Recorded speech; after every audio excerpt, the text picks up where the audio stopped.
What's good, everybody? It's your boy, Baby Thug, and we back with another banger. Like always, remember, like, comment, subscribe, and much love to everybody that's been showing love since day one. Now, look, man, this episode, I think, 15 of the Baby Thug podcast, and I got a special guest up in here, the one and only Little A. Go ahead and introduce yourself, my boy. What's up, y'all, man? My name's Low A, man. Uh, former Ogden rapper, bro. I still do it once in a while, but used to rock with a clique called Structure Family, man, and then some shit fell off with them.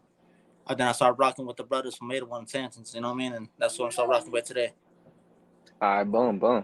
Let's get into it. I mean, because I've seen you done a lot of music videos. You always got fresh ass cars in your music videos and shit. So, Yeah. I mean, what age would you say you started rapping? Man, I started doing it like when I was like 13, bro. Well, I really want to do it, But then, some stuff happened, bro. Went down for a couple years in juvenile system. But when I got out, bro, I just always wanted to do music. So I started doing that shit when I was 13 years old. Okay, boom. And when you first started rapping, how was it? How was your recording process? Was you having your own studio, or how was it?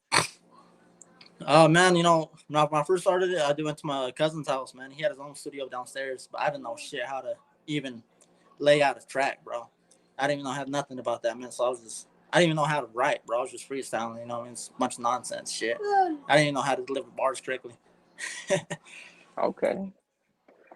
All right. So I mean, because I mean, I've seen some of your work, and I mean, it's honestly, it's one of like the hardest ones coming out of like, because we have 801 Intentions, we got Dark Work. Like out of those two, I would Yeah. say you guys put more of the videos together. So, I mean, how is it? I mean, so in the Utah rap scene, what did Little A bring to the rap scene? Um, I'd say, bro, I delivered like a lot of different style, bro, different voice. You know what I mean? Like, that's what a lot of people like kind of wanted me on their songs, bro. 'Cause my voice was a lot different, and like my voice was like more squeaky and just low pitch and shit. So a lot of people fucked with that. You know what I mean? And you know, that's what I would say, bro. You know what I mean? I think I just delivered a different style, different tone. For sure, for sure. I feel you. And what I was gonna say is, so when it comes to your recording process, how was it for you when you'd be in the studio? Like, what was your favorite feature? Oh man, so when me and my bro Mike, man, Killer Mike, me and him would just hit the studio for all the time. And we throw the boy Gino would throw a beat on, his beats, and we'd be sending this Brian, bro. I would hear him on my ear, and I'd be hearing him at the rapping on the corner, and I'd be listening. That shit's hard, you know what I mean? And fuck no, you know what I mean? I'm not letting this motherfucker go hurt me, you know what I mean? So it's like it was more like a friendly competition, but at the same time, bro, it was like, if I had a brain part, yo, bro, help me on this real quick, and he'd help me on that shit, you know what I mean? So it was always cool, bro. Like the studio vibes, having a couple beers, bullshitting in between verses and you know what I mean in the middle of the sessions, bullshitting, bro. It's regular shit, bro. Regular shit that brothers do. I feel you. I feel you. So, I mean, this is what I've heard from a lot of OGs and younger cats that have been in the Utah rap game. Coming up, when you were coming up, there wasn't a lot of studios, and if there was a lot of people hogging the studios. Yeah. So, is that true? And how did you feel about it? Were you able to get studio time easy? Um, I'll say yeah, because I was really connected with the 81 Senses and shit. So Gino always give me a deal on a couple studio sessions. But when we used to structure family, bro, we had our own studios. So we had our own shit. You know what I mean? So like every time when I was with the structure family, we just did our own shit. We had our own studio. For sure. And I was gonna say, 801 Intentions in general, when it came to getting serious about music, you guys actually got really serious about your music. And I heard you guys were close to getting like deals, signing. How was that? It was dope, bro. You know what I mean? I know them guys. Like they put in that work, bro. They put a lot of work in that shit. But at the same time, a lot of shit that wasn't right. They stayed away from that shit. You know. For sure. Okay, boom. So, I mean, what would be your advice to some of the younger rappers coming up out of the city that you would see? I mean, I would say, bro, just keep grinding, bro. You know what I mean? It don't matter with who. Somebody that wants to throw you on someone wants to throw you on the record, bro. Throw you on the track, shit, do it, bro. Don't matter how the track sounds, just hop on that shit. You know what I mean? Because if you're open to work with anybody, bro, that's how it should be. Open to work with anybody. You know what I mean? That's facts. And that's what I was gonna speak on right there, because it feels like Utah in general and even the city of Ogden, man, it feels like us as artists, we either start feeling ourselves a little bit too much or we start just like picking and choosing who we're gonna fuck with. You think that's true? Yeah, bro. Hell yeah, man. I would say it's true, bro. Because everybody just feels like they have this much credit. I would say, like, Yeah, I don't know, man. Me, man. I'm just like, I'm down for whatever, bro. I'm down to hop on any track. I'm just down to just marinate in the studio and hear your track. You know what I mean? That's about it. Shit.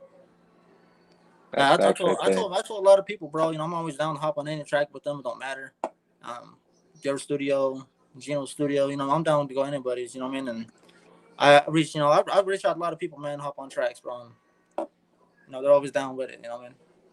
Okay, boom. And so with you being a pioneer in this rap game in Utah in general, I was gonna say, how do you feel about these younger artists that are now making waves and doing numbers? Yeah, that shit's dope, bro. That shit's fucking dope. Like those GMB niggas, um, Ness, them guys, man. They're doing some shit, man. They're fucking actually making some good ass numbers, bro. It's dope because they're putting the city on the map, bro. That's facts right It's there. like So a win for the whole city. exactly. That's what I was gonna say right there, because that's what we've been talking about a little bit more when it comes to like these last couple episodes. We've been talking about it feels like we haven't really had nobody break that Utah bubble, and there was a couple people that got close and just ended up wanting to crash out. Yeah, Shout out my boy Food and Felons, man. We up in this motherfucker, man. Thank you. yeah, Now look, man. This is a big question right here. So, how long you been out the game of rapping now? man. I lost. My last song I did, bro, was back in 2019. I did a song with Hustlino and my bro Baby Boy. It was a little dedication for all the loved ones that passed away. My verse was dedicated to my little brother Mark. So, when he passed away, I lost a lot of motivation for music, man. So I kind of got out the game out of that point, and yeah, bro, just I haven't really done shit since. It's hard for me to pick up that pen sometimes and write, bro. It's just, my little bro, I was yo, bro, go do track. Let me hear that Yeah. shit, So it kind of fucked Yep, me up inside. I feel you on that one. And I was gonna say, I went to school with your brother Mark. He was really cool, really just popular, honestly. Had all the bitches, all that. He was a good person, man. Yeah, Really man, good-hearted for sure. he was a good soul, So, brother. You know what I mean? And yeah, yeah, I know his passing away. I took it kind of hard a little bit at the beginning. You know what I mean? And but at the same time, I shake back. exactly. And I was gonna say, so exactly that's like the same with me. So I lost my older brother back in 2017, and I really just like hopped out of the studio and really just started hopping in the streets more. And so when I hopped in the streets and shit, nigga, I just really didn't care about music until like this barely a couple years ago. I finally got back into this shit, but I feel you on that one, because when it Yeah. comes to taking a big ass loss, man, you really do lose motivation and shit. But I mean, what can we see coming from Lil A now though? Because I see you're coming back bigger and better. Let's see Oh what's yeah, up. man. I've been working on some shit, bro. You know what I mean? I got a couple tracks and work. I got a track that's almost finished, man, with the homie Thugga, Torino. I got also with J Rom on it. Um, I've got like a bunch of unfinished shit that I haven't done, bro. You know what I mean? Me and Alex got a dope ass LG. Me and him got a dope ass Yep. track, bro. It's a RIP track too, and that shit's hard. Shit's fucking hard, man. So I just want to get back in the studio, bro, and just knock them out like it used to back then. That's facts. I feel you on that one. And I was gonna say, so when you're recording now, are you pulling up on your homeboys or do you still have your own studio? I'll pull up on the boys, bro. You know what I mean? Because I have, I don't see them very much. So when I go there, reconnect, bullshit, kick it for a minute. You know what I mean? And just enjoy company, enjoy time, bro. That's facts. Now I was gonna ask you this. What do you think is one big step for either yourself or any other artist to break the Utah bubble and go worldwide with it? I'll say go to state, bro. State to state, and just sling your music, dude. It sucks because the digital shit. The digital shit's like so updated nowadays. Nobody slings CDs like they used to back in the day. So That if they were still like printing out CDs and shit, bro, I would like say that do that state to state shit. Even like fucking go to shows state to state, bro. Go to Idaho, fucking if they have a big name perform in Idaho, shit, go perform out in Idaho.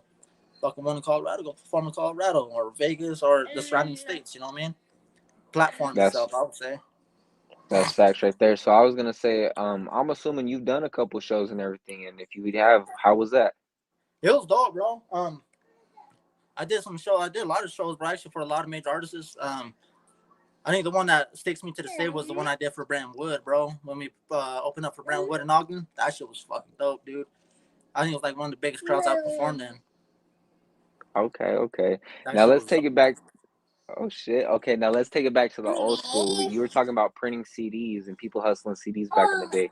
How was that process for you? Because I talked to Leo about it. I talked to a couple other people about printing CDs, and they were saying it used to be a lot more money back in the rap game than you can make now. yeah, bro. CDs was dope, dude. Cause like when you would go get your box with the CDs and shit when they're fully finished pressed and shit, it was dope because you seen all your artwork on it, everything that you done on it, and it's so fucking dope. Back then, bro, we had mixtapes, so like we couldn't sell our CDs because there were YouTube beats back then, Yeah, and so back then, we would just pass them out. Like we left like a stack of CDs at Gen X. When that shit just got fucking passed like candy, bro. We was passing them out when we was in high school. So like the word as Structure Family when we first did it, that shit got like pretty known real quick, dude. okay, boom. So let's talk about Destruction Family a little bit, and how was that? Like, who came up with it? So Destruction Family, bro, used to be a tagging clique, bro. It was actually called the Destruction Family TDF. So Hmm. we was bombers. I was real close with the partners, Era, D-Top, Reckless Flow. I was real close with them guys, man, and you know, uh, we finally got all clicked up once again, and I met my boy Killer Mike, brought him to the studio, and we made this one track, and was like, yo, Killer Mike has to be part of the clique. And then we formed, bro, as a 5-member clique, bro, and we just started grinding like almost every day after school, every weekend. You know what I mean? Just going to the studio and recording songs, bro, after song. And That's that's how we formed, bro. That's how we formed, like all 5 of us. So like when 5 of us formed, man, we just made a name because we wanted to be out there just like Dark Work, 81 Sanctions, and Shadow Vibe. All them guys. We just wanted to make names just like them, bro, and they were our motivation. So what I okay, mean? okay. Yeah, that's facts right there. All right, boom. So this is one question I always ask all my guests. If Lil A had a big ass bag, what would you do for your city or your community? What's cracking, my boy Dubs?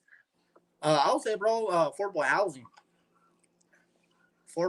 projects. You know what I mean? Something that like, because I know there's a lot of housing markets going up, and just the rent, everything's so fucking high.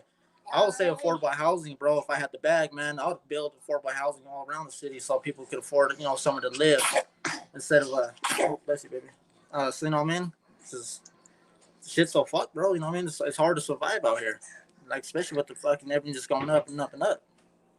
That's facts right there. And not only that, I mean, Ogden, it's a small spot. We're all like we all know each other. Either we all know each other or we're all related. So even like getting to like the age I'm at now, like I'm 21, and even seeing some of the OGs on the corner still fucks me up because like remember them niggas had like a bag. Like so I feel you Yeah, on that one. I yeah, feel bro. you on that It's one for actually sure. sad seeing that shit, dog. I seen like couple peeps on 25th, bro, in Monroe, and I was like, damn, I'm Yeah. not like that fuckers all bad. Like it's just sad seeing shit like that. That's facts right there. And I was gonna ask you about this one specific. I think they were a rap group, but I think my cousin Tino, I think, was a part of it back in the day. But STE, I used to see it tagged everywhere. Yeah. So what's STE? I've always wondered that. That's the emails, Soul Throat Entertainment. Okay. Yeah, yeah. Um. That was basically So we made Soul Throat Entertainment for them guys, bro, because Truck Fam was a pop crew, and so we branched them with us. So Soul Throat Entertainment. That was Tino, Couches, Eric, Tony, and all them guys and shit. So yeah, it was pretty dope, dude. Okay, boom. Because I was gonna say I used to be like coming out to Salt Lake and shit like that, and you would just see STE everywhere. It's like it didn't matter where it was at. I used to trip like, is that shit from Cali or was it shit like that? And then I see my cousin Tino repping the STE shit, and I was like, what the fuck? But I've always wondered that. That's crazy. I didn't know that. That's crazy that you brought that up, dog. Because not too many people know about the STE shit, bro. Like the Soul Throat shit. You know what I mean? And that's just crazy, I, man. You know what I mean? That's just tight. I feel because I was always a kid on the block and I'd see the fucking shit on the walls and trucks, like from truck to fucking walls. Like it didn't matter where the fuck it was at, you'd see it, and it was crazy. And I always paid attention to tagging too growing up. Yeah, you know, because they just saying, bro, like Stretch Family used to be a tagging group, bro. We just graffitied the walls, like fucking get in trouble for fucking graffiti and shit. So then Okay, so we branched off of that shit to music. all right, so what would you say? When would you say that Destruction Family turned from a tagging crew into music? What Um, year? Man, I would have to say because I wasn't part of the Destruction Family until 2012. So I would say like I think they started like farming like 2011. I would say I'm not too sure about that. I think like around 2011 though. Okay, boom. That's what's up. Now, I was gonna say, you got like, what's the message you would say to like the youth that are in the streets but got a dream, but yet are getting held back by people telling them just stay in the streets? Man, streets ain't fucking unless you want to end up in prison, jail, or even casket, man. Ain't nothing worth that life no more, bro. You know what I mean? It's 2023. You know what I mean? It's time to get money. It's time to Hmm. focus on the bigger things in life instead of going around and mad at a nigga because he's from a different fucking color. So That's facts right there. That's facts.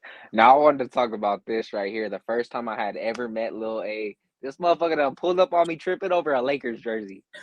And I was like, bruh, I'm from the set. And he's like, oh shit. Hopped in the ride, gave me a ride home, man. Still a crazy ass day, man. I remember that shit. yeah, I remember I was at the homie's house and shit. Yeah, Yeah. yeah. I think Um, yeah. yeah. I I think because fucking, back yeah. then, bro, back then, I was more I already know. Yeah, you ain't even got to speak on it. I already know. yeah, I was Um, just more stupid back then. And now I'm more wiser, and I just don't really give a fuck about that shit like that. exactly. And not only that, I was on my way home from my cousin Dom's house. You know my cousin Dominic. Yeah. And so I was on my way home from that nigga's house. I called that nigga. I was like, guess who I just ran into? He's like, oh shit. But yeah, man, hey, that's another thing too I wanted to talk about, like the streets in general, because like I love my city, I love my hood, but like, bro, we're going to shit out there right now. Like, not homies or anything, but just in general, everybody. Like, we're seeing the younger people die. Like, it's just getting worse. What would be your advice? Shit, bro. A lot of these youngsters, man, they're dying over guns, bro. Like over stupid shit too. Like I would say, man, fucking just when it comes to drama, bro, just leave it, man. Just be the bigger man and step away. You know what I mean? Because it's you might as well step away before it becomes a RIP in your face on a shirt. You know what I mean? Just step away. You know what I mean? Don't make you a bitch or a pussy. Exactly. And I was gonna Yeah. ask you this. I was gonna ask you this right here. So, when it came to like, because I don't want to say Dark Work and 801 Intentions were like beefing, but like, do you feel like there was like a lot of tension in the city around that time when it came to music Oh, because everybody was so competitive? hell yeah, bro. That shit was. It was actually kind of hot in the streets, bro, against everybody, bro. Like I remember when those times was happening, bro. Like me and a couple friends of mine, man, we kind of fell off over that shit. So like, the streets were kind of fucking hot, bro. About a lot of that shit. I feel you. And I was gonna say, but at the same time, with all these different rap groups that were beefing at the time, did you feel like it brought out the best of artists when it came to work and being in the studio? Do you feel like people were actually trying a lot more? Yeah, bro. Yeah. Um, I know because I did my first, first song with Hus, and Hus was beefing with 801 at the time, bro. And I asked Gene if it was okay. You know what I mean? I asked him okay. He said he made the beat, and I asked him if it was okay. I threw him on the track, and Hmm. I specifically told Hus, I was like, hey, bro, I was like, we're gonna do this track, but you're not gonna diss them on my track. You know Yeah, what I mean? Because then that's just pretty much disrespectful as fuck, bro. You know what I mean? And then it's gonna come after me. You know what I mean? And I'm not gonna deal with that. So yeah, man. This shit gets crazy sometimes, bro. Sometimes it's kind of fucking a headache. I feel you. Now, I was gonna ask you this. Let's go from the negative to the positive. What was your biggest inspiration when it came to rap? Biggest inspiration, bro. Honestly, bro, I would say like just all the OGs, bro. The 801, Dark Word, the Shadow Vibe guys, just the beats in general, bro. You know what I mean? Just seeing everybody just do it. Then like Static and all them guys, like Static, Tazio, and Lil Buddha. When they started Yep. doing music too, I was like, damn, these fools are young, but like my age, and they're fucking out here killing shit. So I was Exactly. like, that shit was fucking dope. So I was like, hell yeah, man, you know. And I always wanted to, you know, try to do it, bro. But I also caught up in the streets myself. So I was like, fuck, man, you know, and never really had the chance to until, you know, after I got a Mill Creek and shit. Exactly. And I was gonna ask you this because who was your cameraman at the time? Because I mean, you guys were shooting a lot of music videos, and not only that, how were you guys able to have so many lowriders in the video? So our cameraman at the time, bro, was some dude named Salt Lake B Visuals, and then he recorded a lot of shit for us. I think he recorded like 3 videos for us, and then this guy named Culture Pot, he did that last video for me, man. So and then as for the lowriders, uh, one was the homie Killer Mike's dad's lowrider, and then the other ones were the other homies like dad's lowrider. So you know Miguel Sotelo. Yeah, yeah, this is homie. So his brother and his dad, man, you know, they let us put their lowrider in the video too, also. So, you know, we were just well connected with all the people that in the lowrider community, man. So when we asked them, and we let them know too, that it's not a gang affiliation track or we're talking about this, talking about that. So you know, I mean, we just explain to them, you know, and show them the song, so you know, I mean, that their car don't get hot or anything like that, you know. So Exactly. And I was gonna say, it seems like the lowrider community has gotten a lot bigger in Ogden, yeah, and it seems like it's getting younger too. So how you feel about that? this shit's dope, dude. My little bro Eric, man, Eric Roscoe, he has a clean ass El Camino, man, and he's showing beating my image, Yeah. and it's dope, bro. Seeing that, I got my own little project I'm working on. My boy Kim Mike, he's working on his. He got some Monte Carlo, you know, just seeing everybody just work on the cars and doing what they love and just riding around for the city. You know what I mean? That's just dope. That's facts right there. That's facts. Now I was gonna say, do you got any shout outs or anybody that you want to give a shout out to? Yeah, I want to give a shout out to my brothers, AOG, Gino, Greedy, Killer Mike, my boy Sid. Um, shit's too many. Yeah, my boy Pinky. Uh, shout out to you, man. You know what I mean? You You already keeping know, this shit big dog. alive too, without so salute to that. Yeah, that's salute right there. Cheers Salute to to that, that. my nigga. Hey, everybody in the comments, man. If you see a beer, drink a beer, man. That's what it is. That's Real facts shit, right real there. shit. Now look, man, if you guys didn't know, Little A, he plays an important part when it comes to this Utah rap game and just the scene in general because his crew and the shit that he was able to start was able to fucking inspire the youth. And not only that, like there wasn't a lot going on for Utah in general until we started having OGs pop up. But then at the same time, we had a lot of OGs that could have made it and fell off, and this is one of the ones that didn't. So shout out my boy Yeah, Lil bro. A. Appreciate that, dog. And, you know, and talking about the youth, bro. You know, like I work right now. My job right now, man. I'm working at a boys group home, bro. So you know, I'm trying to teach his youth a little different way than you know we was brought up. So you know, I'm trying to teach his youth, you know, a whole different ball game. So you know, like working with the youth, man, it's a whole different ballpark, and it's something I always wanted to do, bro. So it's dope that you know that I finally gotta work with the youth and shit now. Facts. Now, I mean, let's talk about that for a minute, because I mean, it's dope coming from the streets and everything, and being able to work with kids that also come from that same environment, and being able to change their life and give them advice. Um, how does that feel? It feels good, bro. Actually, I have a couple little dudes that got out of the program, man, and they still stay in touch with me today. Um, you know, I had a kid tell me like I think last week or 2 weeks ago. He said, yo, aunt, cause I don't let them call me little A, bro. You know what I mean? I just can't. Yeah, You know what I mean? I'll let them call me aunt. You know what I mean? And so they go, yo, aunt, man, I appreciate you. You know, take care of me in there and always being by my side and always, you know, just doing what I was supposed to do, bro. You know what I mean? And yeah, you know, like a lot of the boys always tell me like, why are you so hard on this?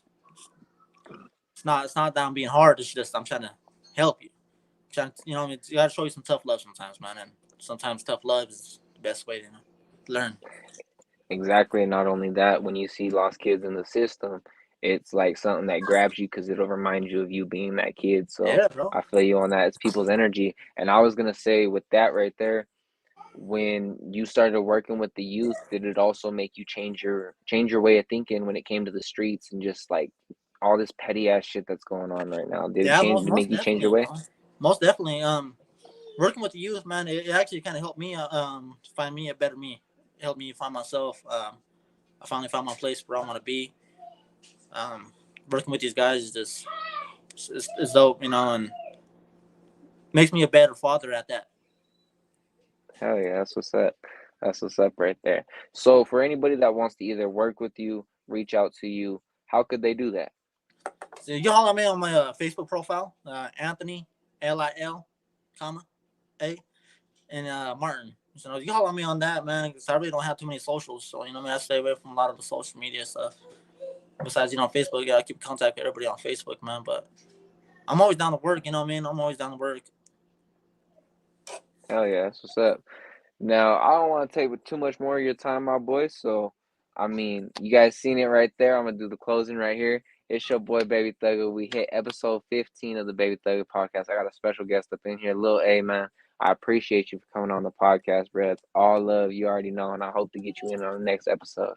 Yeah, I appreciate it, brother. Thank you for having me, dog. For real. Hell yeah. Hell yeah, man. Yeah, blessed night, brother. Yep, you too. I know.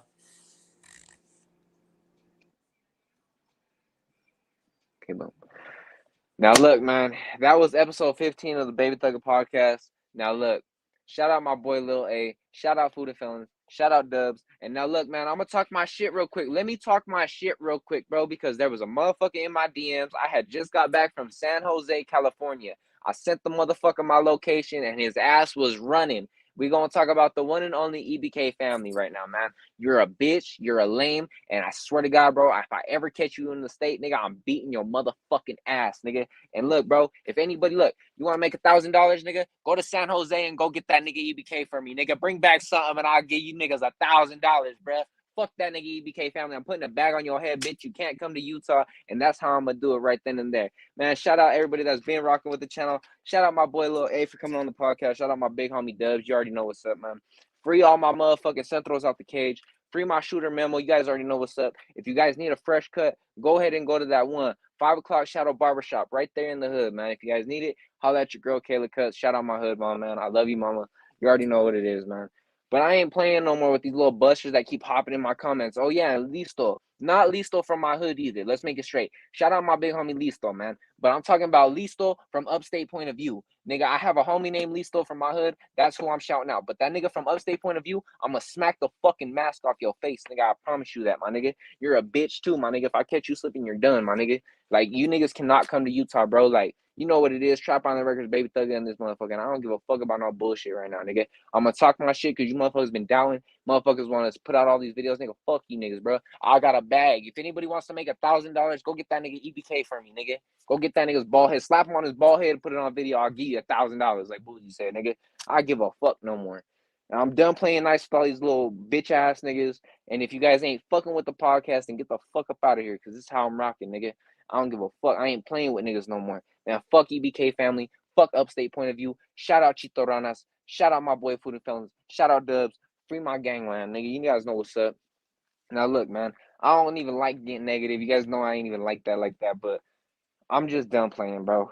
Like, we are getting there. We just hit 1,000 subscribers. This is the second interview. Yeah, the second interview with 1,000 subscribers, my boy. Shout out my boy Lil A, man.